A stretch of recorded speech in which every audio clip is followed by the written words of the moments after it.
Un lujazo en Hay Cosas Peores. Vamos a hablar con una persona que, además de estar graduada en letras, de ser panelista, fue la voz de Cupido, aquel emblemático programa de principio de década 2000.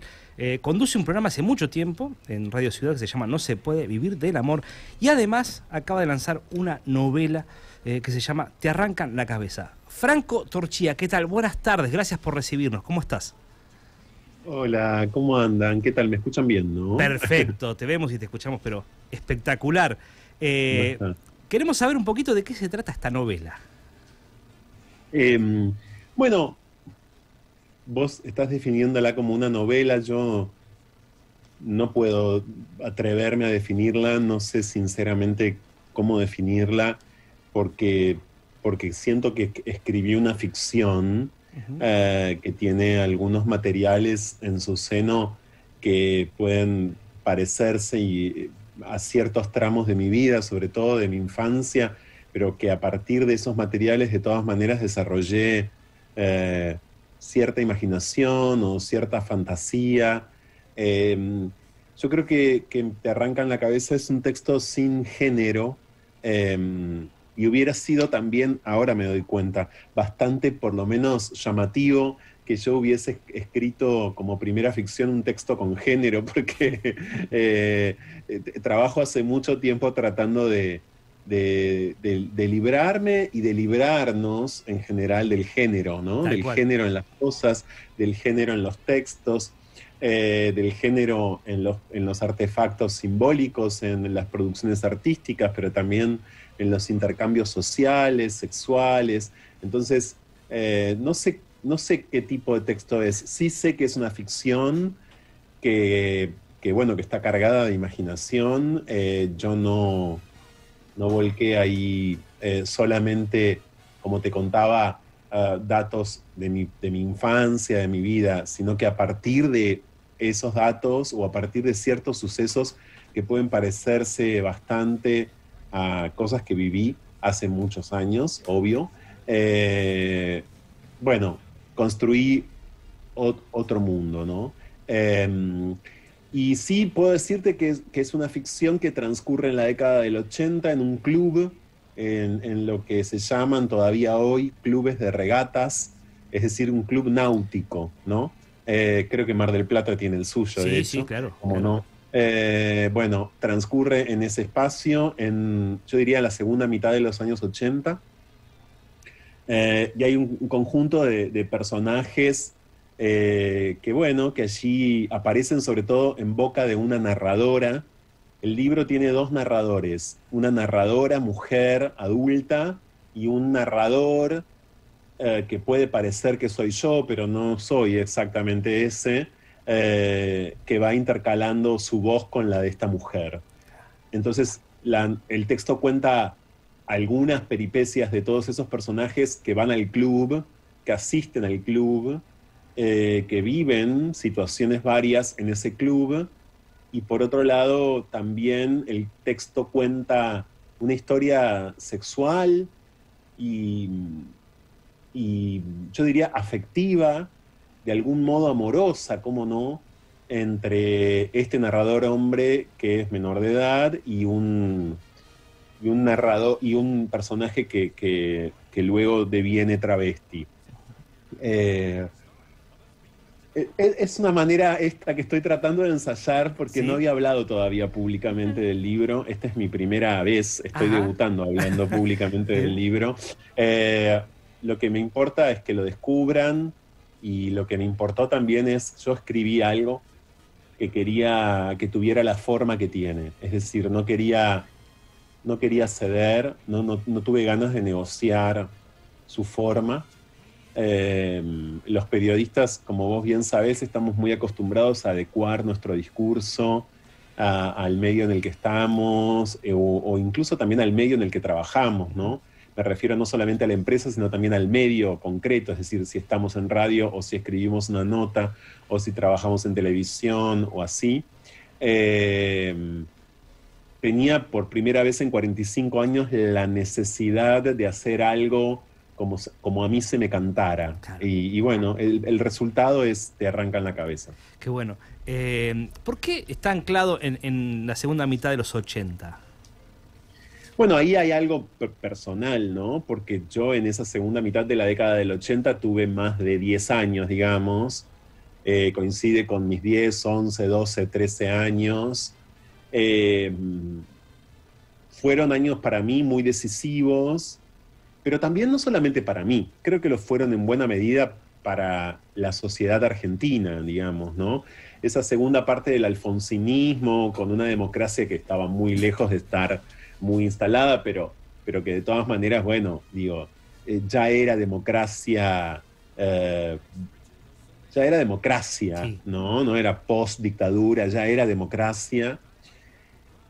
Y yo muchas veces en todos estos años he vuelto como a pensar en cuáles eran, por lo menos los que yo veía, los intercambios sociales de esa segunda mitad de la década del 80 en un lugar como Ensenada, que es la ciudad en la que yo crecí. Es decir, los momentos previos al menemismo y los momentos también bastante finales del alfonsinismo. Con una sociedad como la que yo veía y la que narro, que es una sociedad, por un lado, de obreros, pero por otro lado, de muchos profesionales liberales, ¿no? Ingenieros, médicos, abogados, y hablo en masculino, bueno, a propósito, porque en la gran mayoría de los casos, en general, siempre estábamos entre hombres que eran profesionales, no es que no hubiera mujeres, pero siempre, ¿no? Los protagonistas principales, los más resonantes, los públicos, los que se llevaban la atención, eran hombres. Y me resulta una época poco transitada también. No sé cuánto hay escrito sobre ella, incluso en ficción.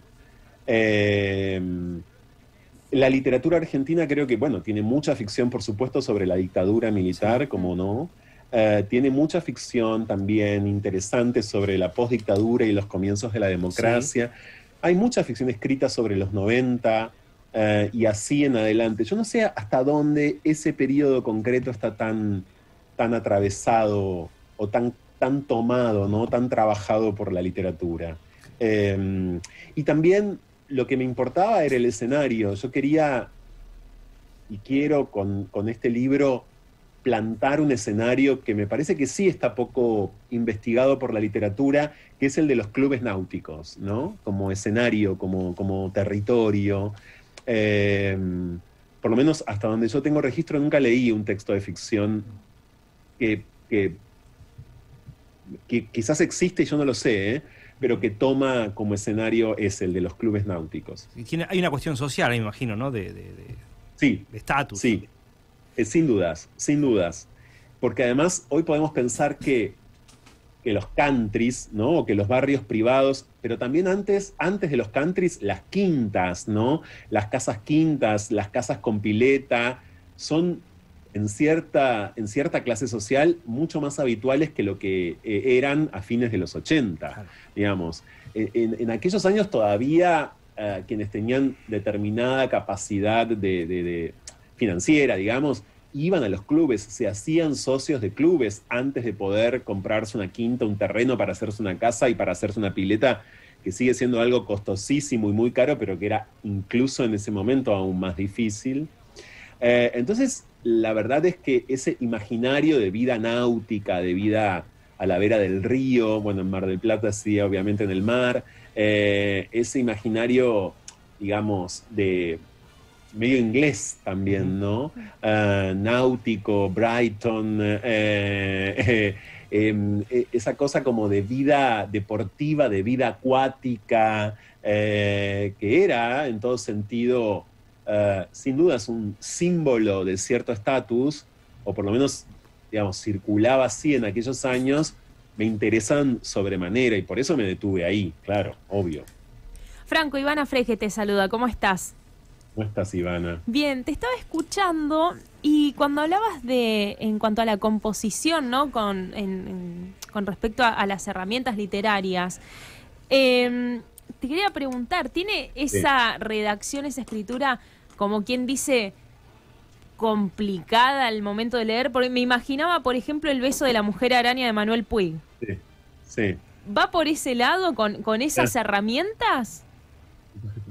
Me llama mucho la atención tu pregunta para bien, para bien.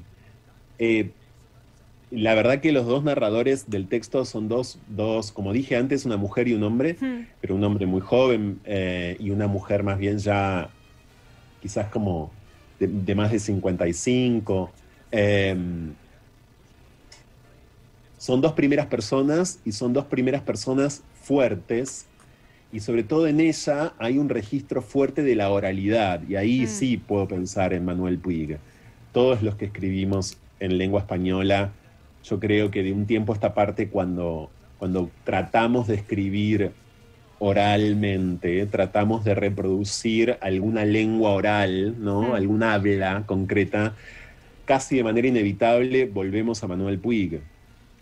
Claro. Porque, bueno, es el escritor en español más importante de la segunda mitad del siglo XX en este sentido. Así que sí, yo cuando dije antes que no quise ceder, me refería justamente a que la historia que escribí, la quería escribir como está escrita, no claro. Quería cambiarle la forma. No quería agarrar esa misma base narrativa, como ustedes saben y como seguramente las personas que nos escuchan también, cuando alguien tiene una historia en la cabeza, hay muchas maneras de contar esa historia, de escribirla, ¿no? También de filmarla, pero digo, hay muchas maneras de contarla. Yo podría haber hecho con esto un libro lineal, un libro fácil, un libro incluso como simple en términos escriturarios. Pero eso no hubiese sido algo que me identificara. Ese claro. No soy yo. O sea, lo fácil era un bestseller. Claro, y ese no soy yo, sobre todo escribiendo ficción y publicando mi primera ficción. La verdad que para mí la ficción es cosa seria, la literatura es la producción, a ver, la literatura es la compañera más seria que tuve a lo largo de toda mi vida y que sigo teniendo. Entonces yo tengo una relación con la literatura casi como religiosa, ¿no? No me gusta faltarle el respeto, no me gusta alterarla, y además me interesa y mucho protegerla. La protejo mucho como lector, la protejo cuando recomiendo un libro, porque de verdad, un libro de ficción, porque de verdad siento que está buenísimo. Protejo mucho eso como no protegí ni protejo otras tantas cosas de mi vida. La literatura sí. Y entonces no podía escribir lo que quería escribir de cualquier manera. Hubiese sido un traidor conmigo mismo. Y es por eso que también, bueno, tuve la suerte de que Mansalva, el sello, quiere editar la novela. Digo novela, pero ya saben que no es una novela. Que quiso editar el texto. Que es una editorial, bueno, por cierto, en la que publican tantos autores tan importantes, ¿no? No es mi caso, pero sí creo que sí quiero decir que Mansalva, Francisco Garamona, que es su creador y su editor, respetó totalmente el texto, digamos, no quiso cambiarle nada a mi texto, y eso para mí es muchísimo. Y otro aspecto a mí me llama muchísimo la atención, es la permanencia durante tanto tiempo de tu programa de radio. Es tan difícil sostener un espacio, ¿no?, radial, tanto acá en Argentina. Y digo, bueno, ya con más de 10 años que estás haciendo en Radio Ciudad este programa que se llama No se puede vivir del amor. ¿Cuál es el secreto para tener tanta, como se dice, tanto, para permanecer tanto tiempo en el medio? Bueno, no lo sé. No sé si hay un secreto. Sí creo que el programa... que durante 9 de estos 10 años fue un programa diario. Hace un año pasó a ser un programa semanal, pero no, 9 años fue un programa diario y bueno, era el único programa diario en el mundo, en las radios del mundo sobre diversidad sexual. Y es un programa de una radio pública. Yo creo que eso contribuye mucho a su permanencia. ¿En qué sentido? En lo personal, creo que los medios públicos, para que quede claro, un medio público es un medio gestionado y además sostenido por los impuestos de las personas, es decir, por la plata de los contribuyentes, es decir, por la plata de todos, todas, todes y todo lo demás. Nuestro programa está en la radio pública de la ciudad de Buenos Aires, o sea que desde que empezó es un programa sostenido financieramente por los impuestos de las personas que viven en la ciudad de Buenos Aires, y mis honorarios también son honorarios que me pagan las personas que viven en la ciudad de Buenos Aires. ¿Por qué cuento esto y por qué lo subrayo? Porque desde el primer día supe que esto implicaba para mí una responsabilidad quíntuple, ¿no? A la que tendría en cualquier otro medio. Si eso iba a ser así, yo tenía que hacer del programa un programa fuertemente comprometido. Lo más comprometido posible, con causas concretas, con causas sociales, con reclamos, con demandas, con urgencias muy, pero muy específicas y ausentes en los medios. Digo, hoy el programa está cumpliendo 10 años, pero tengo que decir al mismo tiempo entonces, y parece una obviedad, pero no lo es, que hasta hace 10 años en la Argentina y en el mundo no había un programa diario de diversidad sexual que todos los días, de lunes a jueves, nosotros nunca estuvimos al aire los viernes cuando éramos un programa diario, pero bueno, éramos casi diario, digamos, o muy diario.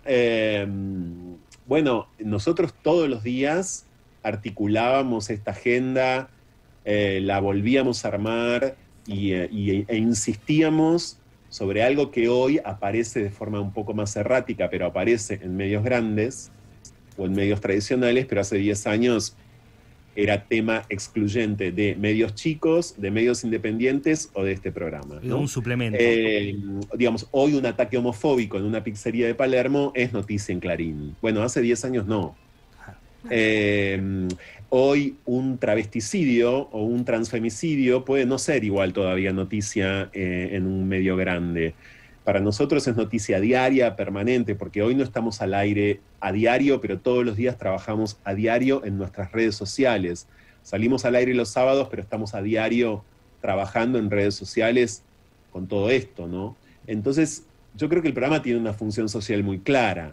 Si no hubiese tenido una función clara, no solamente yo no lo hubiera hecho, sino además creo que no existiría más. Claro. ¿Y en qué momento tomaste conciencia, ¿no?, de todas estas historias silenciadas? ¿Fue cuando se presentó la oportunidad de comenzar el programa hace 10 años o ya venías de antes muy inmerso en la temática? No, tiene bastante que ver con mi propia salida del armario. Digamos, yo creo que nosotros no terminamos de salir del armario nunca, pero en líneas generales puedo decir que, bueno, cuando nace mi hija, que hoy tiene 13 años, yo ahí termino, ¿no?, como de vivir un proceso en este sentido. Y ahí también es que decido amalgamar mis intereses periodísticos en parte con mi propia vida. Empiezo a pensar mucho más sistemáticamente por qué a mí me había costado tanto, qué era lo que todavía hacía de una experiencia de salida del armario y de tantas otras experiencias de vida, incluso mucho más complicadas, violentadas, vinculadas a la diversidad sexual, qué es lo que todavía en aquel entonces, año 2012, comienzos de 2013, volvía tan problemático esto, y todavía incluso en un país como el nuestro y demás. Y bueno, esas preguntas se fueron apoderando de mí. Y empecé cada vez más a investigar, a estudiar, a leer. Durante los primeros años del programa yo aprendí muchísimo gracias a los entrevistados y entrevistadas.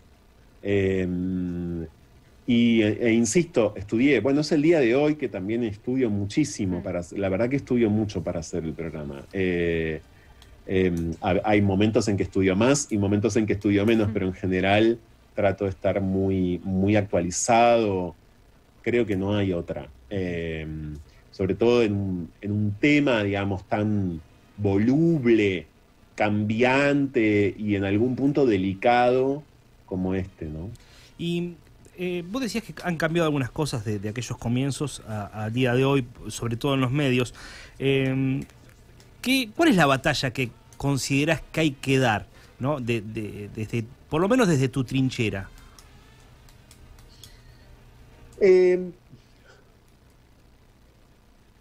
Últimamente estoy bastante